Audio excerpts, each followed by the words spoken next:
사도행전 39번째 시간입니다. 아테네에서의 변증과 선포라는 제목으로 같이 말씀을 나누겠습니다. 사도행전 17장 16절부터 34절인데요. 우리 마지막에 32절부터 34절까지만 우리 같이 봉독하도록 하겠습니다. 시작. 그들이 죽은 자의 부활을 듣고 어떤 사람은 조롱도 하고 어떤 사람은 이 일에 대하여 내 말을 다시 듣겠다 하니, 이에 바울이 그들 가운데서 떠나매 몇 사람이 그를 가까이 하여 믿으니 그 중에는 아레오바고 관리 디오누시오와 다마라 하는 여자와 또 다른 사람들도 있었더라. 아멘. 바울은 데살로니가와 베레아에서 일어났던 그 소동으로 인해서 급히 아테네로 피신하게 되었었습니다. 그죠? 동역자들인 실라와 디모데를 이제 뒤에 남겨두고 자기 혼자 왔기 때문에 그는 이제 이 아테네에 홀로 남아버리게 된 것이죠. 당시 아테네는요, 로마 제국의 정치적이고 경제적인 중심지는 아니었습니다. 그런데요, 세계의 문화와 철학과 예술, 그것을 선도하는 아주 특별하고 독보적인 그런 도시가 아테네였죠. 이 아테네는 우리가 철학하면 생각하는 사람이 누구 있습니까? 소크라테스, 플라톤, 아리스토텔레스, 이런 사람들이 거닐면서 진리를 논했던 바로 그 도시고요. 민주주의의 발상지이고 또 수많은 신화들이 탄생했던 그러한 곳이었습니다. 웅장한 파르테논 신전이 있었고 또 수많은 그 철학 학파들이 같이 공존을 하면서 살았던 그 아주 정말 특별한 그런 도시였죠. 바울은 그곳에서 이 베레아로부터 자신의 동역자들이 이제 속히 오기를 기다리면서 그 도시를 먼저 가서 이제 둘러보고 있었던 겁니다. 아테네 도시를요. 근데 오늘 말씀은 그렇게 뛰어난 그 지성의 정점이었던 바로 그곳을 보는 그 바울의 마음에는, 그 지성의 정점에 둘러보던 그 바울의 마음에는 감탄이 아니고 분노가 일어났다라고 말씀을 하면서 시작을 하고 있습니다.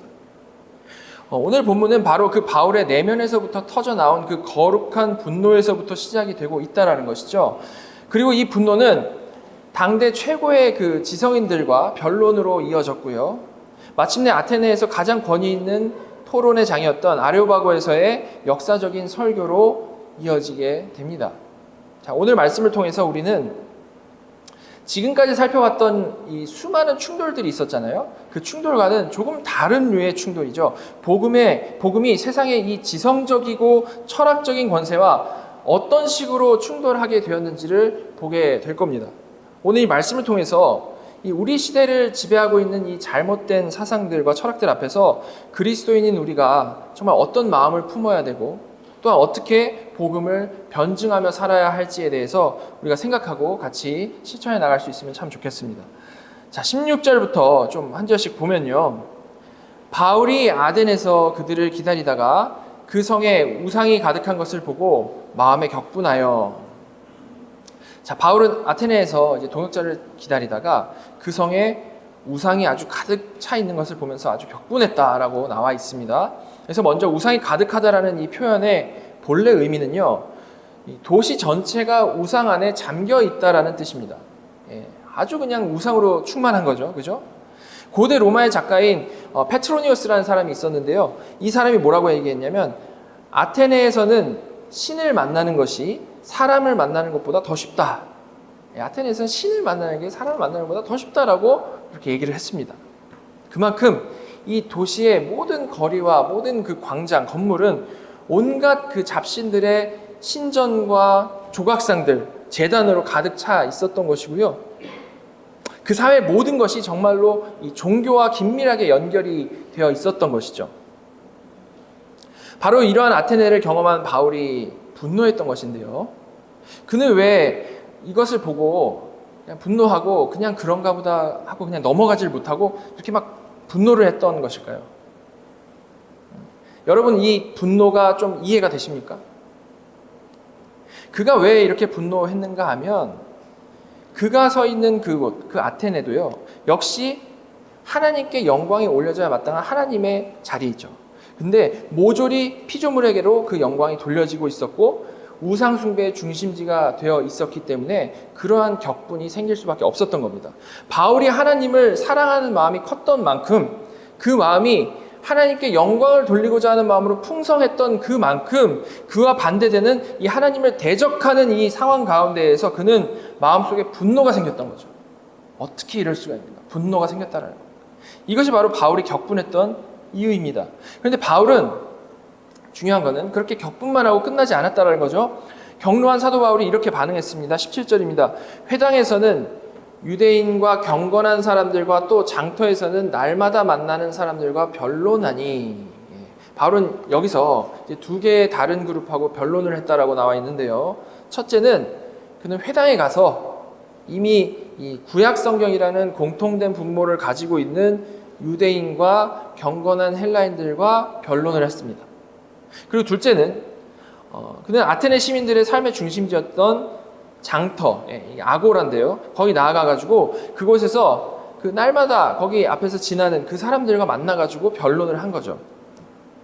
이 아테네 아고라라는 곳은 장터라고 해가지고 그냥 단순히 막 물건을 사고 파는 그 정도의 곳이 아니었고요. 철학자들이 자기의 그 사상을 가르치는 그러한 공간이었고 시민들이 모여서 막 토론을 열심히 하는 그러한 곳이었습니다. 이렇게 바울은 교회 안에만 머무르지 않았고 세상의 중심으로 나아가서 문화의 그 한복판에 나아가서 아주 치열하게 변론을 했던 거죠.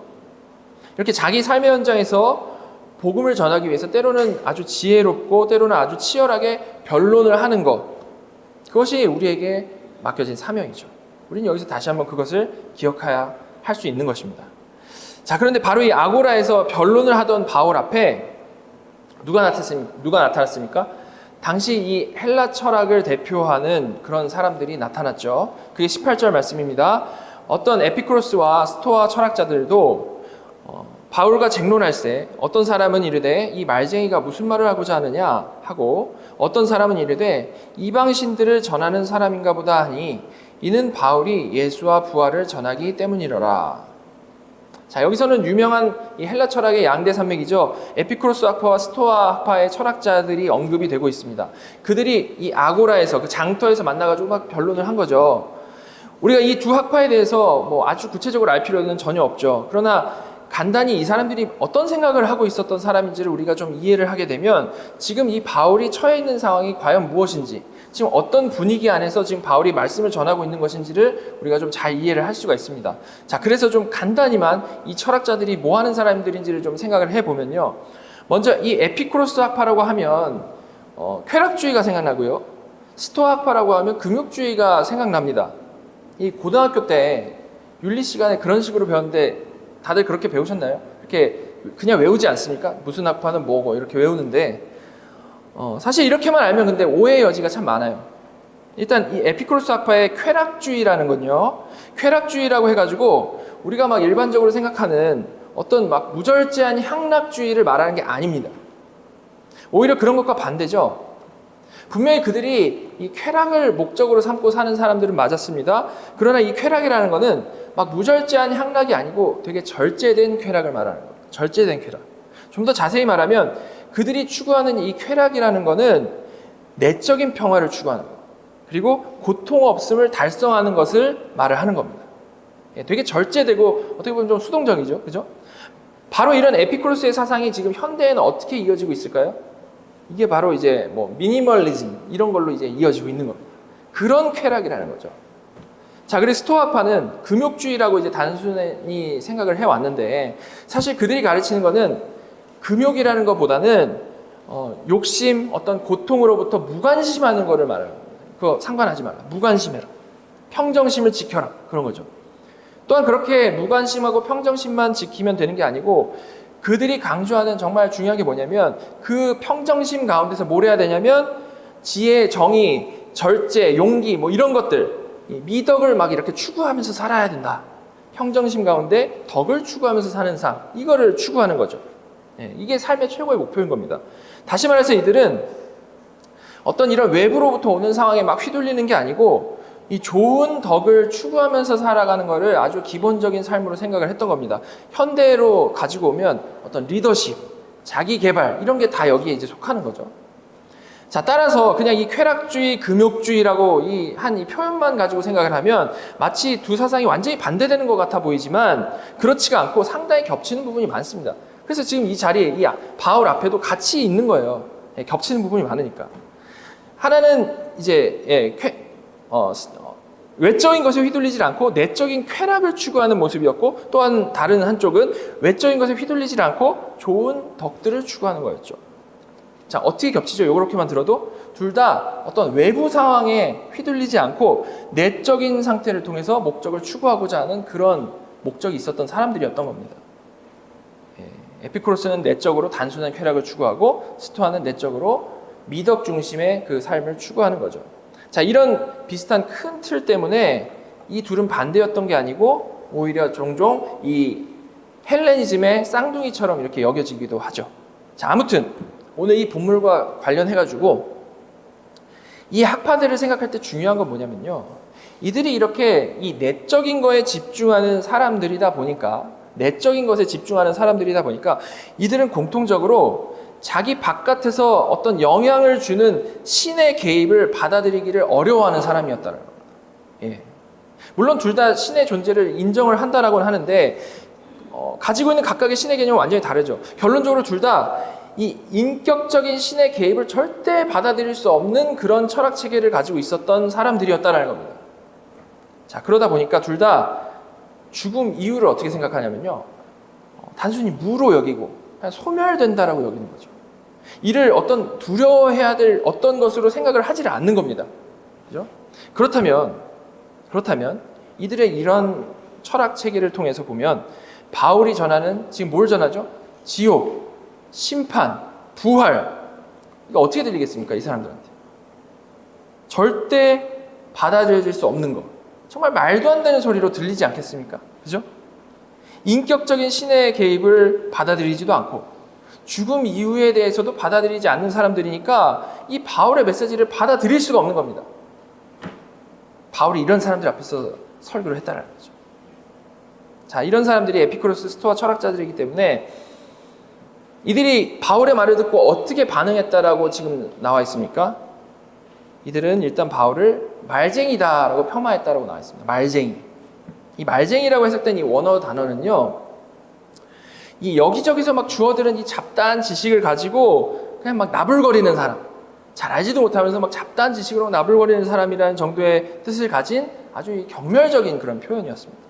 즉 그들은 자신이 구축해온 그 정교한, 스스로 생각하기에 그 정교한 철학체계에 딱 비춰봤을 때 바울이 전하는 이 예수 그리스도와 부활의 이야기는 그저 근본 없는 이방의 미신 정도로밖에 받아들이지 못했던 거죠.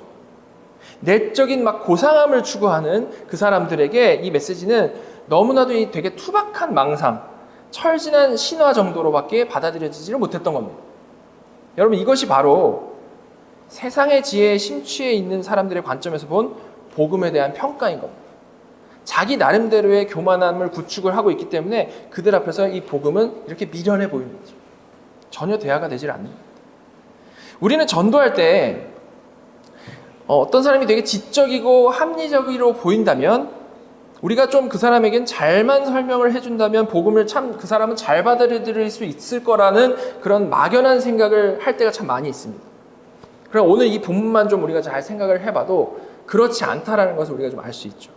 오히려 그런 사람들은 그냥 자기 생각, 자기 철학에 그냥 꽉 박혀 있어서 그들에게 복음이 들어갈 자리가 전혀 없는 겁니다. 오히려 그들은 자기 지식에 취해가지고 일관되게 복음을 비웃고 조롱하죠. 그죠?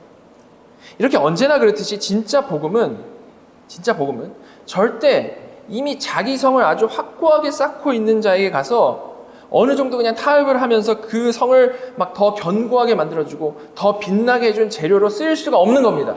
진짜 복음은요. 복음은 언제나 그 기존의 그 죄인이 가지고 있는 그 성을 완전히 무너뜨리고 새로운 하나님 나라를 세우는 도구로 쓰이는 거죠. 그러다 보니까 자기 성이 견고한 사람일수록 오히려 복음을 더 받아들이지 못하는 경우가 생기는 겁니다. 성령님에 의해서 그 철옹성과 같은 교만한 마음이 깨지기 전에는 그 단순한 복음의 진리를 이해할 수도 없고 받아들일 수도 없는 거죠. 자, 근데 하나님께서는 놀랍게도 이렇게 복음에 대해서 아주 싸늘하게 반응했던 이 아테네에서도 오히려 그런 그들의 성향을 통해서 이걸 사용해서 하나님께서는 그 복음을 더 온전히 또 자세히 전할 수 있는 장을 만들어 주셨습니다. 자, 하나님께서는 바울이 전한 이 말씀에 대해서 이 지적인 호기심을 가지고 접근한 이 사람들을 통해서 그들의 그 마음을 통해서 어디로 바울을 데리고 갔죠? 아레오바고로 가서 말씀을 전하게 하시죠. 자, 19절부터 21절까지 보시면 그를 붙들어 아레오바고로 가며 말하기를 내가 말하는 이 새로운 가르침이 무엇인지 우리가 알 수 있겠느냐? 내가 어떤 이상한 것을 우리 귀에 들려주니 그 무슨 뜻인지 알고자 하노라 하니 모든 아덴 사람과 거기서 나그네 된 외국인들이 가장 새로운 것을 말하고 듣는 것 이외에는 달리 시간을 쓰지 않음이더라. 자, 그들은 바울을 이 아레오바고로 데려갔습니다. 이 아레오바고는 당시 이 아테네에서 어떤 종교와 도덕에 관한 새로운 가르침이 있었을 때 그거를 심의하고 허가하는 그런 권위를 가진 중요한 의회였습니다. 이게 정말 맞는지 심의하고 허가하는 거죠. 바울을 거기로 데리고 간 자들은 이 전에 들어보지 못했던 이 바울의 가르침이 정말 이거 공적인 검증을 받을 만한 가치가 있는 것인지 아닌지를 여기 데려가가지고 확인을 해보려고 그런 거죠. 그죠? 이런 그들의 행동은 어떤 막 진리에 대한 갈망이 있어가지고 이런 일을 했다라기보다는 21절에 나온 대로 가장 새로운 것을 말하고 듣는 것을 즐기는 이 지적인 유의, 그 호기심에 의한 것이었다라는 것을 우리가 알 수 있습니다. 이 지적으로 호기심이 있는 사람들이 이렇게 반응을 하거든요. 그죠? 그들은 복음을 어떤 진리로 대면을 하기보다는 또 하나의 흥미로운 철학사상으로 소비를 하고 있었던 거죠. 물론 하나님께서는 이런 이들의 성향을 사용해가지고 바울에게 복음을 온전히 전할 기회를 주셨던 겁니다. 자, 그렇게 이 당대 최고의 지성인들이 모인 이 아레오바고 의회 한가운데 서게 된 바울은요, 역사의 길이 남을 아주 위대한 변증 설교를 시작하게 되는데요. 자, 22절과 23절 보시면 바울이 아레오바고 가운데 서서 말하되 아덴 사람들아 너희를 보니 범사의 종교심이 많도다. 내가 두루 다니며 너희가 원하는 것을 보다가 알지 못하는 신에게 라고 새긴 단도 보았으니 그런즉 너희가 알지 못하고 위하는 그것을 내가 너희에게 알게 하리라. 자, 일단 바울이요 설교를 시작하면서 아테네 사람들아 당신들은 정말로 어리석은 우상 숭배자들이다 라고 말하면서 시작하지 않았죠. 그죠? 그런 비난으로 시작하지 않았습니다. 오히려 그는 먼저 그들을 오히려 칭찬한 듯한 표현이죠. 너희를 보니 범사에 종교심이 많도다라는 말로 말씀을 시작하고 있습니다. 그리고는 자신이 아테네 시내를 지나다가 발견한 이 구체적인 증거죠. 알지 못하는 신에게라고 새긴 그 단을 언급을 하면서 자연스럽게 자기가 원하는 주제로 끌고 가는 겁니다. 바울의 이런 접근법은요. 이 아테네인들을 직접적으로 비난하면서 시작하지 않으면서도 그들의 그 견고한 성과 같은 그 정교한 종교 체계가 사실은 무지에 기반을 하고 있었다는 것, 알지 못하는 신을 향한 무지에 기반하고 있었다는 것을 교묘하게 이렇게 지적을 하고 있는 거죠. 자극적으로 말하지 않으면서도 분명히 이 중요한 내용을 짚어서 그렇게 하나하나 진행해 나가는 그런 지혜를 보여주고 있었다는 겁니다. 자, 그렇게 정확한 지적을 딱 한 바울은 이어서 그런즉 너희가 알지 못하고 위하는 그것을 내가 너희에게 알게 하리라 라고 선포를 했습니다. 이런 바울의 설교의 배경이 되는 지식, 어떤 생각 가운데 이런 설교를 할 수 있었는지를 좀 생각을 해보면요. 모든 인간이 가진 신의식을 기반으로 한 설교라고 볼 수 있습니다. 신의식. 우리가 이전에 여러 번 나눴던 얘기지만 모든 인간은 타락한 후에도 분명히 어딘가에 신은 존재한다라는 그 막연하고 지워지지 않는 신의식을 마음속에 가지고 태어난다라고 말씀을 여러 번 드렸죠, 제가. 그죠? 바로 이것을 이제 칼빈은 신의식이라고 표현을 한 건데, 그래서 이런 신의식을 가지고 있는 이 동서고금의 모든 사람들이요, 어떻게 합니까? 누가 가르쳐 주지도 않았는데 모든 사람이 종교를 가지고 있죠. 그죠? 어떤 원시 부족도 종교가 있고 보이지도 않는데 뭔가 종교라는 것, 신이라는 것을 향해서 뭔가를 하고 있다는 겁니다. 수많은 종교들을 만들면서 살아가고 있다는 거죠. 자, 그런데 이런 신의식이 있어서 그렇게 살아가는 건데요. 바울 앞에 아테네인들이 어땠습니까? 그런 신의식으로부터 자라난 종교심이 정말 특별히 넘쳐나는 사람들이 이 아테네 사람들이었다. 정말 뭔가 찾고자 하는 마음속에서 정말 발버둥 치던 사람들이 이 아테네 사람들이었다는 거죠. 그렇기 때문에 그들은 아주 수많은 우상을 만들었던 것이고, 심지어 혹시 빠뜨린 신이 있을까 봐 알지 못하는 신을 위한 제단까지 쌓았다라고 나와 있는 겁니다. 그래서 바울은 이런 종교심이 특심이었던 그들을 향한 설교를 이제 이런 변증의 방식으로 하나하나 풀어나갔던 거고요. 그런 그들에게 너희가 그 어렴풋이 느끼지만 알지 못하는 바로 그 신이 누구인지를 이제부터 알려주겠다라고 설명을 했던 겁니다. 접점을 찾아가지고 말을 한 거죠. 예. 자, 먼저 바울은 그 하나님이 누구신지를 말씀을 합니다. 24절, 25절입니다. 우주와 그 가운데 있는 만물을 지으신 하나님께서는 천지의 주재신이 손으로 지은 전에 계시지 아니하시고 또 무엇이 부족한 것처럼 사람의 손으로 섬김을 받으시는 것이 아니니 이는 만민에게 생명과 호흡과 만물을 친히 주시는 이심이라. 바울은 먼저 하나님을 우주와 그 가운데 있는 만물을 지으신 창조주이시고 하늘과 땅의 주재다라고 선포를 하고 있습니다. 그리고 이 창조주이신 하나님은 창조만 하고 끝나시는 분이 아니고 이 피조물인 세상과 구별되는 초월적인 분이신데, 그렇기 때문에 결코 인간이 손으로 지은 전에 갇혀 계실 수 없는 분이시다라고까지 말씀을 하고 있죠.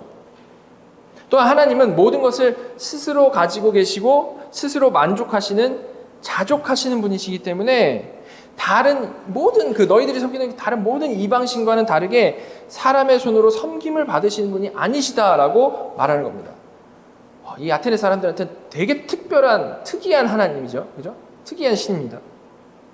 자, 그리고 바울은 오히려 그분이 어떤 분이시라고 이어서 선포를 합니까?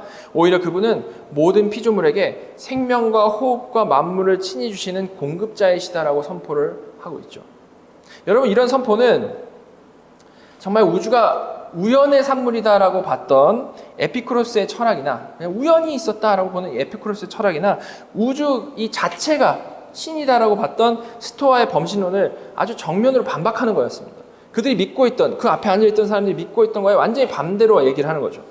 기본적으로 신들을 어떤 인간의 욕망에 따라서 거의 반응해가지고 움직이는 존재로 여겼던 그 이교적 종교관을 근본적으로 뒤엎는 내용이 바로 이 바울의 설교였다라는 거예요. 그들에게는 정말 아주 거슬릴 수밖에 없는 내용을 가감없이 바울이 전한 거죠. 자, 그리고 이어서 바울은 그 창조주 하나님과 인간의 관계를 쭉 설명을 해 나가는데요. 26절 보시면 인류의 모든 족속을 한 혈통으로 만드셨고, 하나님이 한 혈통으로 만드사 온 땅에 살게 하시고 그들의 연대를 정하시며 거주의 경계를 한정하셨으니, 바울은 먼저 하나님께서 모든 인류를 한 혈통으로 만드셨다라고 선포를 하고 있습니다. 그리고 하나님은 그렇게 만드시고 멀리서 이제 만들었으니까 나는 뭐 상관 안 해 하고 방관하시는 하나님이 아니시고 그들 역사와 거주지의 그 경계를 주관하시는 섭리하시는 하나님이시다라고 분명히 선포를 하고 있어요. 창조주 하나님과 이 피조된 인간의 관계가 절대 끊어져 있는 관계가 아니고 아주 긴밀하다라는 것을 분명히 말을 하고 있습니다. 그리고 이어서 그렇게 창조하시고 또한 섭리하신 하나님께서는 그 섭리하심을 통해 인간에게 알리시고자 하는 게 있는데 그게 뭔지도 이어서 말씀을 하고 있죠. 27절입니다. 이는 사람으로 혹 하나님을 더듬어 찾아 발견하게 하려 하심이로되 그는 우리 각 사람에게서 멀리 계시지 아니하시도다. 그 목적은, 하나님이 가지신 그 궁극적인 기본적인 목적은 사람들이 하나님을 찾도록 하기 위함이다 라는 거예요. 하나님께서는 창조하시고 뒤에 숨으셔가지고 더 이상 자기 자신을 드러내지 않기를 원하시는 분이 아니시고 오히려 적극적으로 섭리를 하심을 통해서 사람들이 하나님을 발견하기를 정말로 원하시는 하나님이시다라는 거죠. 우리 각 사람에게서 멀리 계시지 아니하시도다라는 이 말씀 역시 정말 가까이 계시면서 섭리하시는 하나님이시다. 너희들이 그냥 알지 못하는 신에게라고 했지만 가까이 계시면서 섭리하시는 분이 우리 하나님이시다라고 말을 하고 있는 겁니다. 자, 물론 그럼에도 바울은 여기 더듬어 찾아 발견하게 하신다는 표현을 썼는데요. 이런 표현을 통해서 그런 하나님의 창조와 섭리 안에서 하나님을 찾아 나가는 것은 영적으로 눈이 먼 너희들 같은 죄인들에게는 그냥 더듬을 수밖에 없는 부분이다. 더듬을 수밖에 없는 부분이다. 분명한 한계가 있다는 사실을 또한 정확히 얘기를 하고 있는 겁니다. 바울은 이렇게 하나님께서는 인간들이 분명히 하나님을 찾기를 하나님께서는 원하시지만 그저 창조와 그 섭리만을 보고 찾는 것에는 한계가 있다는 거죠. 하나님이 창조하셨고 분명히 섭리도 하시는데 그것만 보고 그 하나님을 찾기에는 한계가 있다는 것을 정확히 말씀을 하고 있는 겁니다. 자, 그리고 이어서 그리스 시인들의 말을 인용하면서 또 설명을 해나갑니다. 아주 바울이 다양한 이제 인용과 그들에게 맞는 설교를 해나가고 있죠. 28절입니다. 우리가 그를 힘입어 살며 기도하며 존재하느니라. 너희 시인 중 어떤 사람의 말과 같이 우리가 그의 소생이라 하니. 자, 여러분, 죄인들이 만들어낸 타락한 이교 문화인데요. 그 이교 문화에도 하나님께서 주신 이 일반 은총 덕분에 언제나 그 안에 진리는 파편적으로 존재를 하고 있습니다. 그죠? 우리가 살아가면서도 성경 진리 외에도 다른 곳에서 수많은 참 좋은 것들을 깨닫곤 하지 않습니까? 이 모든 것이 가능한 이유가 바로 하나님께서 모두에게 내려주시는 이 일반 은총 때문에 그런 거죠. 물론 이 일반 은총으로는 이 궁극적인 진리, 복음에 도달할 수 없지만 상당히 귀한 이 세상적인 이치를 알 수 있는 것은 사실이라는 말입니다. 이에 근거해서 인류의 문명은 지금까지 쭉 발전을 해온 거죠. 이거 너무나도 당연한 사실입니다. 자, 그래서 바울은 이 28절에서 그들에게 아주 잘 알려진 그들이 잘 아는 이 파편적 진리를 인용해가지고 설명을 해 나가고 있는 건데요. 어떤 용도를 사용하죠? 이를 그들의 인용은 하긴 하는데 그들의 그 무지를 일깨우는 용도로 사용을 하고 있어요. 자, 29절 보시면 이와 같이 하나님의 소생이 되었은즉 너희 그 말대로 이와 같이 하나님의 소생이 되었은즉 하나님을 금이나 은이나 돌에다 사람의 기술과 고안으로 새긴 것들과 같이 여길 것이 아니니라. 바울은 너희 시인들조차 우리가 그의 소생이라, 즉 우리가 신의 자녀다라고 말을 하고 있는데 너희는 어찌하여 그 신을 너희 손으로 만든 우상과 같이 저급하게 여길 수가 있느냐, 그 얘기를 하고 있다는 겁니다. 다시 말해서 바울은 너희의 이런 생각은 너희가 믿는 그 철학 체계 안에서도 말이 안 되는 얘기인 거다라고 지금 말을 하고 있는 거죠. 바울은 그들 자신의 그 세계관 속에 있는 그 모순을 딱 찾아내고 드러내가지고 그들이 얼마나 지금 잘못된 생각에 빠져 있는지를 변증해 나가고 있다는 겁니다. 자, 그런데 그렇게 그들의 잘못을 딱 증명을 하고 그래 너희들 다 틀렸지 하고 많은 것이 바울의 목적이 아니죠. 그죠? 바울은 거기서 멈추지 않습니다. 왜 그렇습니까? 그들이 가지고 있는 그 잘못을 증명한다라고 해가지고 그것이 그들을 구원하지 않기 때문이죠. 틀렸다는 거 증명하는 게 목적이 아니라는 겁니다.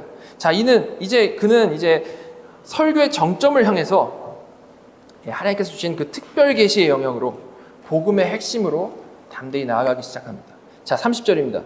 알지 못하던 시대에는 하나님이 간과하셨거니와 이제는 어디든지 사람에게 다 명하사 회개하라 하셨으니. 먼저 알지 못하던 시대에는 하나님이 간과하셨다라고 말씀합니다. 여기서 알지 못하던 시대라는 건요, 예수 그리스도께서 이 땅에 오시기 전 시대를 말을 하는 겁니다. 바로 그런 시대에는 사람들이 그리스도를 믿지 못했을 수도 있고 그래서 하나님께서는 그런 이들을 간과하셨다라고 말씀을 하고 있는 거죠. 여기서 간과하셨다라는 건요, 어떤 죄를 용인하셨다라는 뜻이 전혀 아니고 하나님께서는 그들의 그 최종적인 심판을 유보하고 더 인내해 주셨다라는 그런 의미인 겁니다. 자, 그러나 이제는 언제를 말하는 거죠?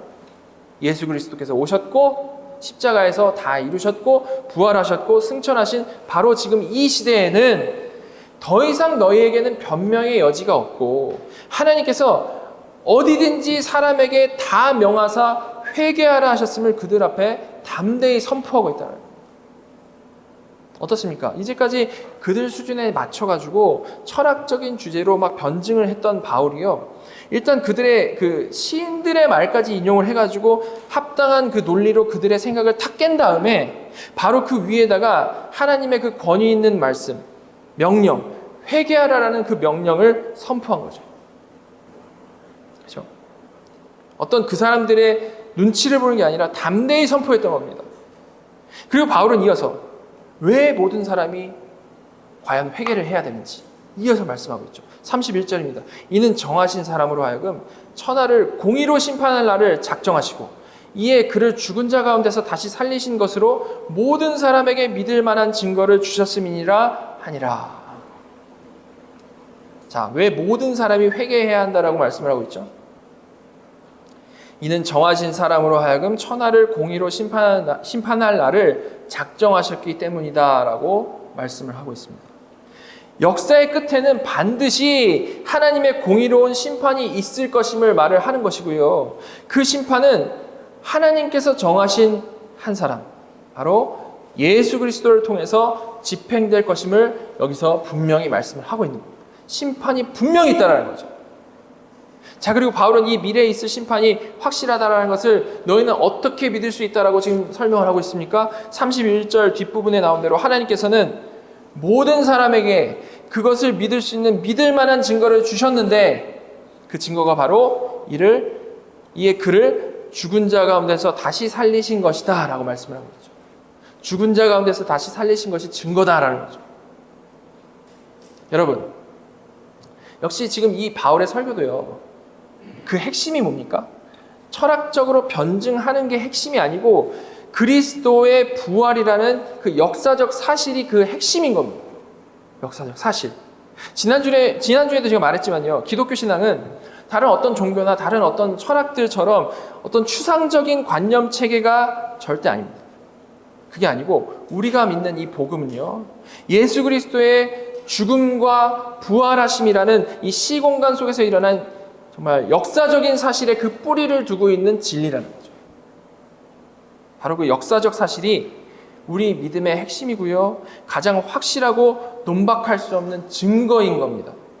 바울은 그들의 그 헛된 철학 체계의 모순을 다 이렇게 드러낸 이후에 반박할 수 없는 이 죽으심과 부활이라는 이 사실을 딱 증거로 해가지고 하나님의 심판이 분명히 있다라는 사실을 그들 앞에 강조를 한 거죠. 예수님이 죽으시고 부활하신 것처럼 하나님의 그 심판은 분명히 있다라고 얘기를 한 겁니다. 그러니까 당연히 너희는 회개해야 한다. 심판이 너희 목전에 놓여 있으니 너희는 회개해야 한다라고 분명히 말씀을 한 거죠. 자, 이렇게 바울의 설교는 바로 이 부활이라는 앞서 말씀드린 대로 이 헬라 철학자들의 세계관으로서는 절대 받아들여질 수 없는 그 내용과 정면으로 충돌하는 그 지점에서 끝을 내고 있습니다. 처음엔 매우 부드럽게 시작을 해서요, 아주 강렬하고 아주 공격적으로 복음의 진리를 전했던 거죠. 그리고 이어서 그 충격적인 선포에 대한 아테네 지성인들의 반응이 세 가지로 나뉘어서 나오고 있어요. 32절부터 34절까지 보시면 그들이 죽은 자의 부활을 듣고 어떤 사람은 조롱도 하고 어떤 사람은 이 일에 대하여 내 말을 다시 듣겠다 하니 이에 바울이 그들 가운데서 떠나매 몇 사람이 그를 가까이하여 믿으니 그 중에는 아레오바고 갈리 디오누시오와 다말이라 하는 여자와 또 다른 사람들도 있었더라. 자, 첫째, 어떤 사람은 조롱했다라고 나오고 있죠. 조롱했다. 지금까지 자신들이 가진 그 철학 체계를 공격하는, 반하는 그 부활에 대해서 전하는 이 바울의 말을 듣고 역시 처음으로 등장하는 반응은요, 조롱이었습니다. 지금까지 그들의 생각 가운데 부활은 저급하고 어리석은 그냥 미신 같은 이야기였는데 그들은 바로 이 바울의 논증이 어떠하든지 상관없이 그 앞에서 바울이 정확하게 다 논증을 했음에도 불구하고 그게 어떠했든지 상관없이 원래 평소 하던 대로 부활이라는 딱 말을 듣고 바로 조롱을 해버린 거죠. 그죠? 고린도전서 1장 18절에 이런 말씀이 있죠. 십자가의 도가 멸망하는 자들에게는 미련한 것이요 라는 말씀이 있는데 그것처럼 그들은 바울의 이 합리적인 변증에 깨지지 못했고요. 또한 복음의 선포에도 제대로 반응하지 못했던 겁니다. 그들은 그저 원래 하던 대로 자신의 그 견고한 성, 평생 동안 쌓아놨던 그 견고한 성에 딱 숨어가지고 복음을 조롱했던 거죠. 자, 둘째, 어떤 사람은 이 일에 대하여 내 말을 다시 듣겠다 하니 라고 나와 있는데요. 이거는 어떤 정중한 거절이거나 판단을 이제 미루는, 유보하는 그런 태도인데요. 첫 번째에 비해서 이거 뭐 괜찮아 보이기도 하지만 사실은 지금 바울이 전하고 있는 게 최후의 심판이지 않습니까? 최후의 심판을 전하고 있는 이 긴급한 진리의 그 선포 앞에서 그들은 그저 그냥 결정을 다음으로 미루면서 회피를 했다라는 겁니다. 그리고 보통 이런 태도는 그 후에 언제나 이어지는 사탄의 그 수많은 미혹들 가운데 그냥 없었던 일로 되는 경우가 많죠. 미루고 나서는 그냥 흐지부지 되는 겁니다.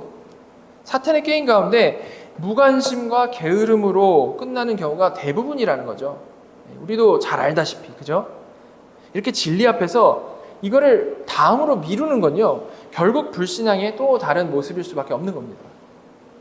자, 그러나 세 번째, 그 모든 조롱과 무관심 속에서도 34절 보시면 몇 사람이 그를 가까이하여 믿으니 라고 나와 있죠. 그죠? 비록 여기서는 다른 도시들처럼 아주 큰 부흥이 일어나지는 않았습니다. 그러나 하나님께서는 주권적으로 이 지성적인 교만이 가득한 이 아테네에서조차 몇몇 사람들의 그 마음에 있는 그 견고한 성벽을 무너뜨리시고 진리에 반응하게 하셨다라는 거죠. 누가는 그 중에 몇 사람의 이름을 구체적으로 언급을 하고 있죠. 이런 이 구체적 언급은 정말 분명한 이름을 말함으로 인해서 이런 우상숭배 중심지 아테네에서조차 하나님께서는 분명히 역사하셨다라는 것을 정말 증거를 대는 것이고, 또한 복음이 이 사회의 가장 이 엘리트 계층까지도 변화시키는 능력이 있었음을 구체적으로 묘사해주는 그러한 증거인 것입니다. 자, 여기까지가 이제 오늘 본문의 내용인데요. 자, 오늘 우리는 이 당대 최고의 지성의 철학의 중심지였던, 그리고 또한 우상숭배의 중심지였던 이 아테네에서 사도 바울이 어떻게 복음을 변증하고 선포했는지를 살펴봤습니다. 바울은 가장 먼저 그 우상숭배 중심지에서 격분하는 감정을 느꼈다라고 나와 있었죠. 그런데 그는 그 분노한 감정을 가지고 어떻게 행동했다고, 어떻게 반응했다라고 나와 있습니까? 그는 그렇게 격분했다고 해서 그 분노를 그대로 분출하지 않았습니다. 오히려 어떻게 행동했죠? 그는 청중의 문화와 그 언어를 이해하고 알지 못하는 신이라는 그 접촉점을 찾아가지고 지혜롭게 대화를 해나가기 시작을 한 겁니다. 여러분, 이런 태도는요, 우리에게 되게 너무나도 중요하죠. 너무 중요합니다. 왜 그럴까요? 우리가 거듭난 성도가 맞다라면, 정말 거듭난 성도라면 하나님의 이름이 모욕되고 있는 상황에 대해서 정말 분노해야 마땅하고 분노할 수밖에 없는 것이 사실입니다. 그죠? 그 마음 자체는 너무나도 당연하고 매우 정당한 마음 상태인 것이죠. 그러나 우리가 분명히 생각을 해야 될 것은 우리가 받은 사명이 뭡니까? 주께서 우리에게 주신 사명이 뭐죠? 그런 하나님을 대적하는 죄인들을 심판하는 것이 우리의 사명이 아니고요. 그들에게 복음을 전하고 생명으로 인도하는 것이 우리의 사명인 겁니다. 그죠? 우리가 하나님께 받은 목적은 살리는 데에 있지 죽이는 데에 있지 않다라는 겁니다. 다시 말해서 거룩한 분노가 생기는데 그거를 도구로 뿜어내는 자들이 우리가 아니고, 그 분노를 주신 사명에 순종하는 열심으로 승화시키는 자들이 성도들이라는 거죠. 자, 그래서 바울은 디모데에게 이렇게 말했던 겁니다. 디모데후서 4장 1절 2절 하나님 앞과 살아있는 자와 죽은 자를 심판하실 그리스도 예수 앞에서 그가 나타나실 것과 그의 나라를 두고 엄히 명하노니 너는 말씀을 전파하라. 때를 얻든지 못 얻든지 항상 힘쓰라. 범사의 오래 참음과 가르침으로 경책하며 경계하며 권하라. 우리가 너무 잘 아는 말씀이죠. 말씀을 전파하라. 때를 얻든지 못 얻든지 항상 힘쓰라. 우리 너무 잘 아는 말씀입니다. 근데 그 바로 뒤에 뭐라고 말씀하고 있습니까? 거룩한 분노 가운데 정죄하며 협박하며 다그치라라고 말씀하지 않고 범사의 오래 참음과 가르침으로 경책하며 경계하며 권하라라고 말씀을 하고 있죠. 그죠? 이렇게 거듭난 성도는 살아난 자들이기 때문에 당연히 하나님을 대적하는 이 세상 가운데서 거룩한 분노를 품고 살아갈 수밖에 없지만요, 절대 그 가운데서 그 화를, 그 스트레스를 불신자들에게 푸는 그런 사람들인 게 아니고 범사의 오래 참음으로 그들을 생명으로 인도하는 데 최선을 다하는 그러한 사명을 받은 자들이라는 겁니다. 그게 우리의 사명이라는 거죠. 개혁주의 따른 우리는, 특히 목사님들은 많은 경우에 이 정당한 분노라는 것에 기대어가지고 자신이 진리 쪽에 서 있다라는 것만 생각을 하게 되면 마음 놓고 자신의 화를 직설적으로 풀어내는 경우가 있습니다. 그러나 오늘 본문에서 바울은 그게 아니라는 것을 분명히 보여주고 있죠. 분명히 바울은 아테네 상황을 보고 경로했습니다. 그러나 그는 분노가 아니고 바로 이런 디모데에게 명한 오래 참음의 자세와 이 지혜로운 가르침으로 그들에게 나아갔다는 거죠. 그도 분명 마음은 얼마나 답답했겠습니까? 그죠? 그러나 그의 사명은 정죄하고 죽이는 게 아니라 살리는 것이었기 때문에 그 아테네인들의 그 입장에서도 이해될 수 있는 그 논리를 가지고 가서 거기서부터 시작을 해가지고 복음을 잘 전하기 위해서 애썼다라는 거죠. 바로 이게 우리가 항상 염두에 두어야 할 태도라는 겁니다.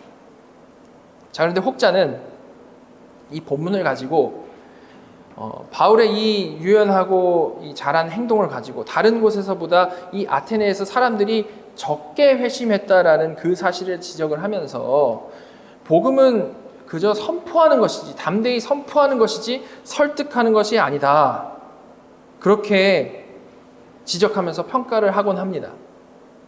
바울이 그냥 선포하지 않고 논리적으로 막 변증을 했기 때문에 오히려 이렇게 열매가 적었다라는 듯이 말을 하는 거죠. 여러분은 이것에 대해서 어떻게 생각하십니까? 물론 우리가 지금까지 수없이 살펴봐온 대로 복음이 열매 맺는 것은요, 전적으로 하나님의 주권에 달려 있습니다. 그죠? 전적으로 하나님이 이루시는 겁니다. 하나님이 계획하시고 하나님이 준비하시고 이루시고 하나님이 열매 맺으시는 거죠.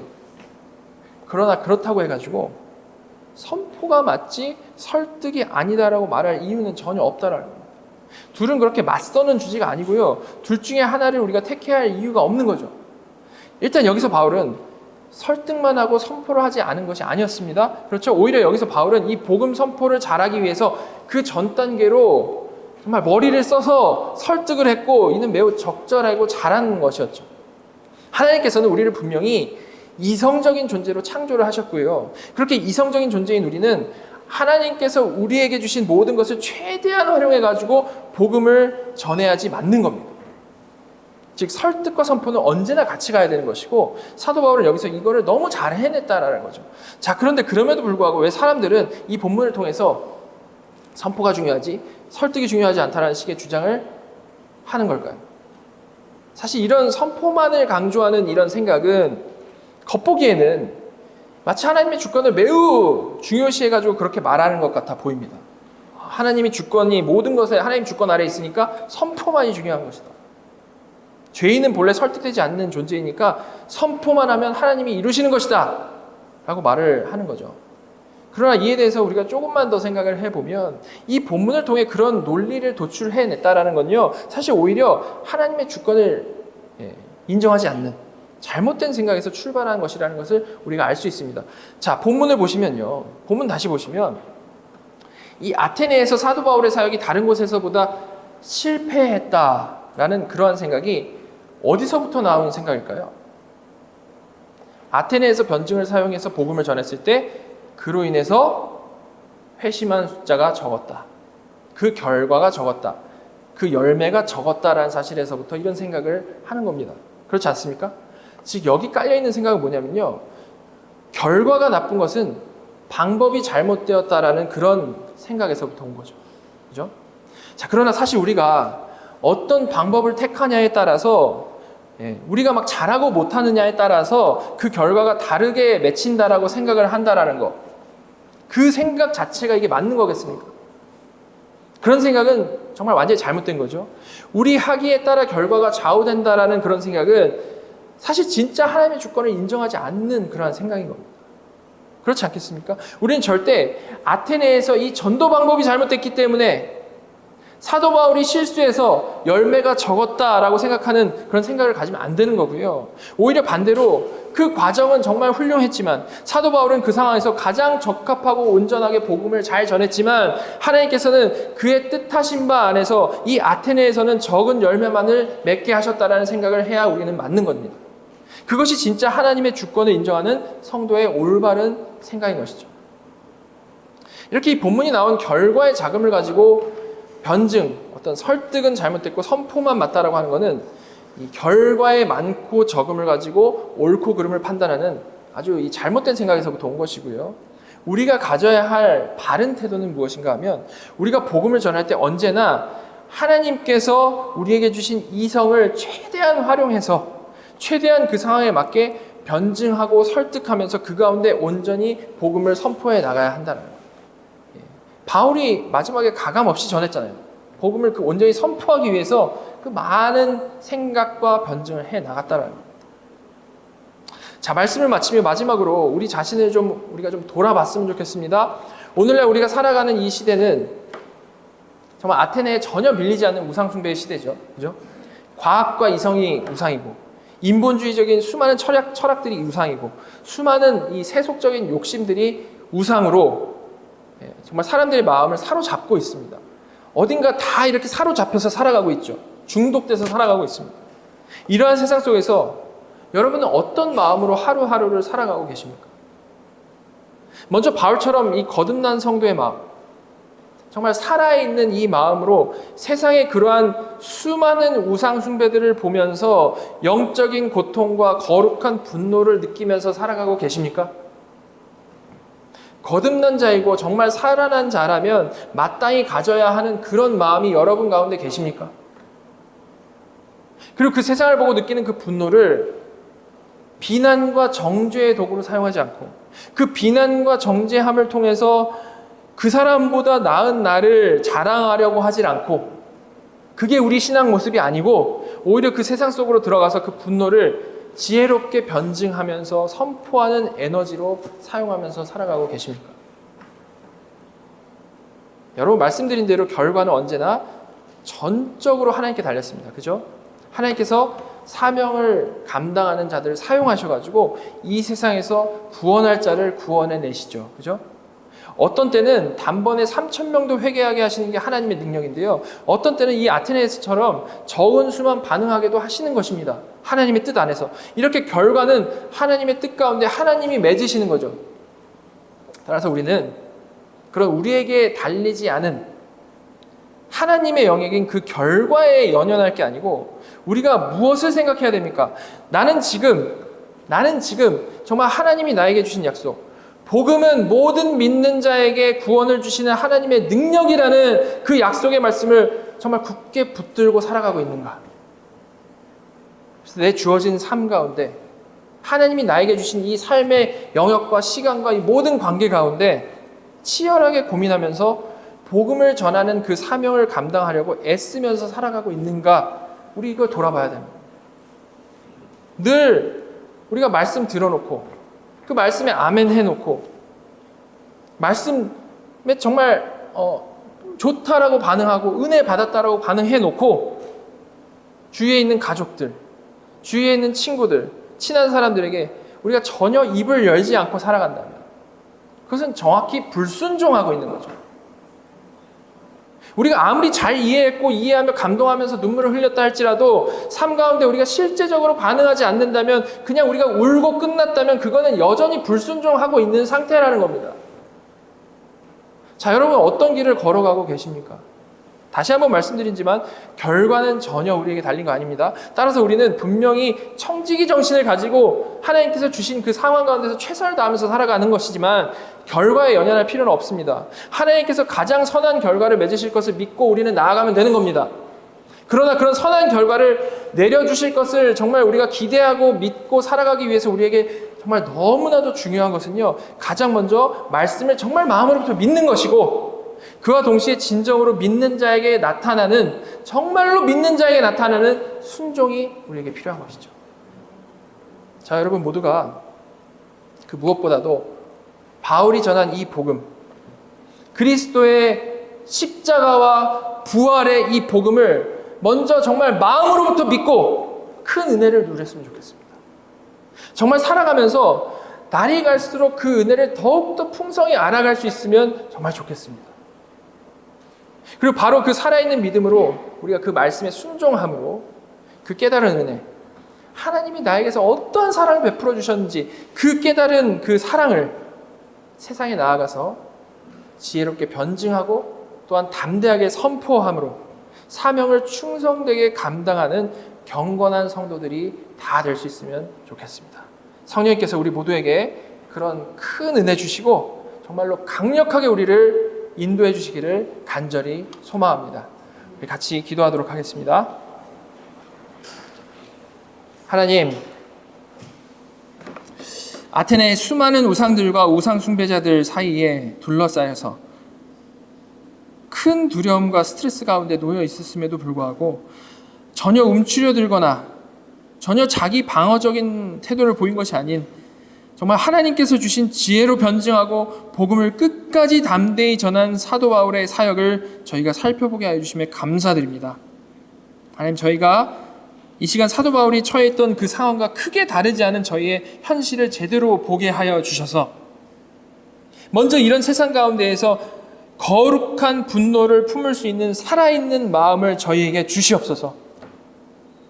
그래서 그 마음을 가지고 바울처럼 우리를 둘러싼 이 악한 상황 가운데에서, 하나님을 경외하지 않는 이 상황 가운데서, 우리 가족과 친구들을 둘러싼 그 상황 가운데에서 정말로 처절하게 고민하게 하여 주시고, 그 고민 가운데 성령님이 주신 지혜로 적절한 변증을 해 나가게 하여 주시옵소서. 그래서 그 가운데 담대히 또한 복음을 선포하며 하나님의 택한 백성들을 생명의 길로 인도하는 귀한 사명 감당하는 저희 모두가 되게 하여 주시옵소서. 저희들이 결과에 연연할 것이 아니라 정말 순종함의 중요성을 깨닫는 저희가 되게 하여 주셔서 그 순종함 가운데 이미 온 하나님 나라를 정말 날마다 풍성히 누려가는 저희 모두가 되도록 인도하여 주시옵소서. 성령께서 역사해 주셔서 저희의 마음을, 저희의 생각과 저희의 모든 삶의 행동을 바꿔주시기를 간절히 바라오며 지금 살아계셔서 우리 예배를 받으시는 우리 구주 예수 그리스도의 이름으로 감사하며 기도드렸습니다.